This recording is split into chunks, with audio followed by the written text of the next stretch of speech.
With the playoffs out of reach for the Calgary Flames this season, we need to start taking a look ahead at the future.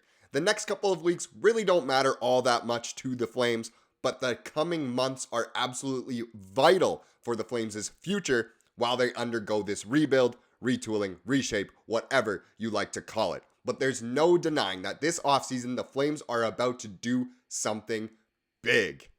Welcome to Flames Digest. I'm Mark Griffith. If you're new around here, you love the Flames, make sure you subscribe because right around 82% of the people watching are not subscribed. So if you want to stay up to date on all the latest news, updates, reports, and rumors revolving around the Calgary Flames, then make sure you join the fastest growing community of Flames fans on the internet. We'd love to welcome you to the Flames Digest family. But like I said, the last few games here for the Flames really aren't all that important. Seeding matters a little bit when it comes to the draft lottery, but other than that, the games themselves are pretty meaningless once you are out of playoff contention. So the main thing that Flames fans are doing here to remain hopeful, remain optimistic, is looking at the future. And I stumbled across a very good article from The Score that kind of went over some options that the Flames could do, that they could do something huge this offseason or in order to either speed up the rebuild or kind of perfect it, slow and steady kind of thing. But no matter what, where do the Flames go from here? Another season without the playoffs,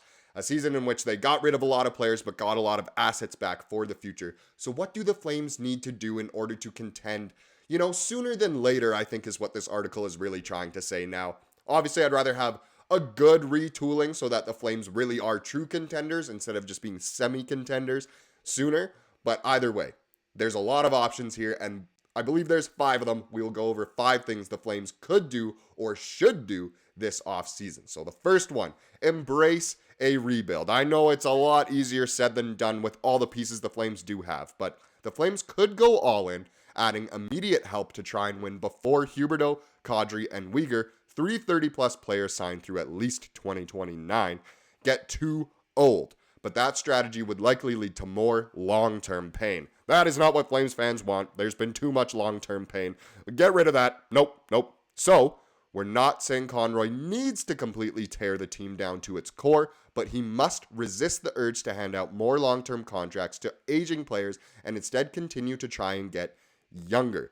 So I think what's really going on here is avoid a Brad Treliving situation where he would just hand out the longest contracts, most expensive things in order to get players to come to the Flames. The Flames have to avoid that. They will have a lot of cap space this offseason. No point in wasting it all on an aging guy who's already, kind of past his prime, and it really does hurt the Flames long term. Sure, the Flames could be a playoff team next year easily if they add a couple good players, but does that mean they'll be true contenders? No. Will it probably hurt them in the long run? Yes. So embracing a full rebuild, maybe it doesn't need to be a full one, but definitely be more on the side of maybe the Flames won't be great for the next season or 2 here so that they can be better for a longer time after that, instead of just being as good as possible right away and then just falling into the mushy middle, as a lot of Flames fans like to call it. So that one is interesting. I think the Flames do kind of need to embrace more of a rebuild and get younger for sure, as Conroy has already suggested and is trying to do. Next one here, trade Markstrom. This one is a huge debate within the Flames fan base. The Sea of Red is split when it comes to keeping him or not. If the Flames want to contend sooner than later, of course keep Markstrom. If they want to embrace a rebuild, then trade him away. Now, whoever wrote this article for The Score definitely thinks that the Flames need to embrace a rebuild and trade Markstrom. The Markstrom saga has been a prominent distraction during this season. The Flames and New Jersey Devils reportedly came close to a trade for the veteran goalie, which ultimately fell through. Markstrom, whose contract contains a no-movement clause, said he wasn't happy with how the Flames' front office handled his situation. It's clear that both sides need to move on, and the Devils reportedly still plan to pursue Markstrom in the offseason. That's good news for the Flames, who should try and work out a deal to turn the page as soon as possible. It's an option. It's an option to trade away Markstrom and really know that the Flames probably won't be all that great next year, but they can get so many assets back for Markstrom that can really help the Flames in the future. New Jersey have a lot of good prospects, a lot of good young players, and they have their picks. So there's a good chance that the Flames could get a lot back for Markstrom. But of course, I want to know from you guys. Comment down below. Would you rather keep Markstrom or trade him away this offseason, as it could be something huge? That is what this title, is really truly about. The Flames are about to do something really, really big. We'll see whether it's keeping Markstrom or trading him. Next up here, extend Sharangovich, another guy who has ties to the Devils. He scored his 30th last night against Edmonton. It was a loss. I know I was going to talk about last night's game, but it's no fun talking about a loss to your biggest rival. Either way, Flames lost, whatever. One 2025 UFA the Flames should look to keep is Yegor Sharangovich. The Belarusian sniper has been absolutely unreal this year. At just 25 years old, he could still be part of the solution when the Flames try to turn the corner in a few years. He's been a great fit with the club, establishing new career highs in goals with 29, now 30, assists with 25, and points 54, now 55, through 75 games this season. A 17.8 shooting percentage may be unsustainable, but there's still some room for growth in other areas of his game. A 4 or 5 year extension with an average annual value of around $5 million per season could be a good deal for both sides. I think most Flames fans would want to keep Sharangovich over most other forwards on the team, honestly, at this point. But Sharangovich has proven that he's willing to play in Calgary. He can kind of play with anyone. He's been scoring. Obviously, he's not at a point per game pace or anything like that, but almost a goal every other game.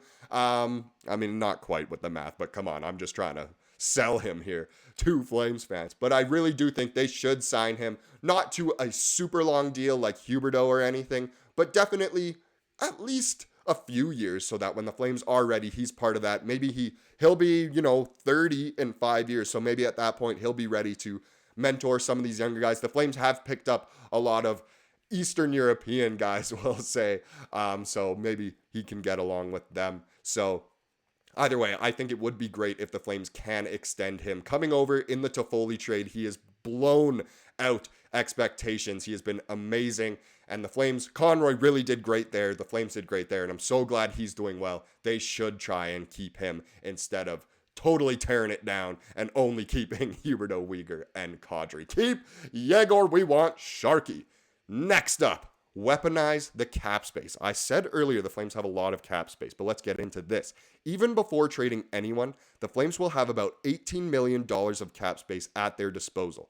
With Dustin Wolf as the team's only notable pending RFA, Conroy should use that cap space to further improve his team's draft pick pool and prospect pipeline. Now, again, this does not mean sign guys to huge contracts, both at an AAV and at a length of term level.